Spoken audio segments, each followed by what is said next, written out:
Welcome to the Professional Development YouTube channel.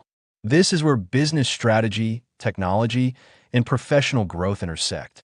Here, we break down real-world case studies from top global firms to understand how industries are being reshaped by AI, data, and digital platforms. So let's start.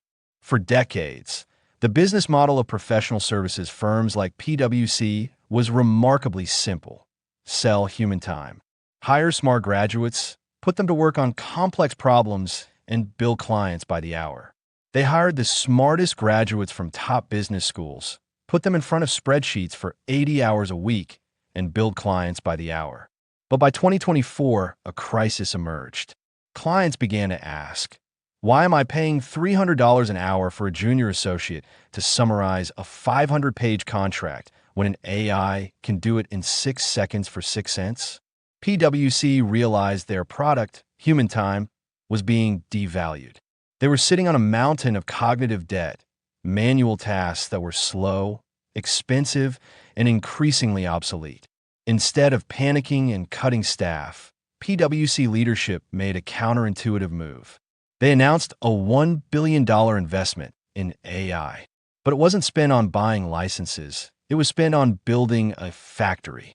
They created the AI Studio. The mandate was clear: stop treating AI as a tool and start treating it as a worker.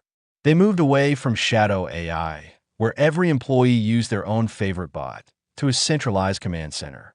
The most dramatic part of the story is the internal purge. PwC decided they would be their own client zero. They deployed the AI Studio internally across their tax and audit wings. Imagine an audit partner who used to manage 10 associates. Suddenly, the studio hands them 50 digital agents. These agents don't sleep. They monitor every transaction in a client's ledger in real time.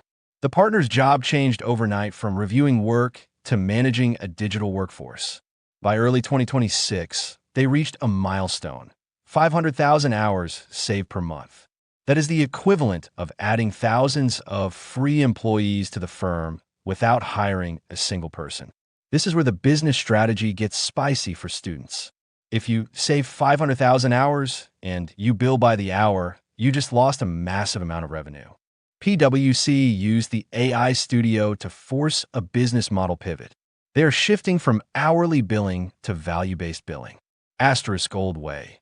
Pay us for the 100 hours it took to find this tax error. New way.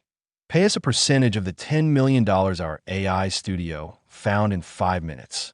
The moral of the story: the PwC AI Studio isn't a story about technology. It's a story about industrializing intelligence. For a business student, the takeaway is profound.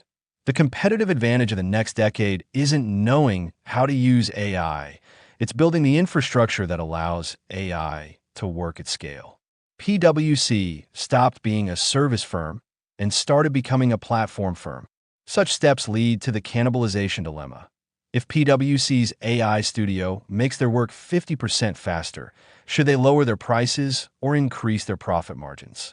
In a talent war, if the AI Studio does the grunt work, how do junior associates learn the basics of the business? Is PwC eating its seed corn? And the last, but not least, the transparency issue. Should a client be told if their audit was performed 90% by a studio agent and 10% by a human? If you like the video, give your response to the questions below in the comments, share, subscribe, and like.